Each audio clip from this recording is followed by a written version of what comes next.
It was a vine that was introduced after the Second World War from Japan called the kudzu vine, and it's meant to control soil erosion because it spreads, and which was great. But then they realized the problem with it is you really can't kill it, and it just keeps growing. So I witnessed as a kid.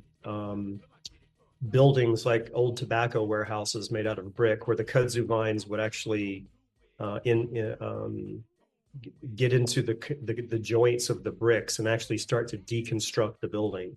It would leap over roads. It would grow on power lines. So kind of this infestation, which is kind of what led me to the philosophy of what formula was, and the title of the first book, Kudzu, is kind of mechanical kudzu. So it's the idea that there is a kind of uncontrolled topography of technology and mechanics that sort of keeps forming these stratas of physical and kind of social society. The drawings are controlled. The subject matter of the drawings are not meant to be controlled. So it's a choreographed mixture of elements that when they find themselves coming together, they're meant to be open systems within architecture and media. I mean, they're meant to, for one, some questions and not really provide answers. I always set up a set of parameters, a set of rules, but then I also allow for several sets of rules to emerge as the drawing is as kind of emerging, that will often conflict the original sets of rules. And I really enjoy these places of friction and conflict, because I think that's where ideas are born.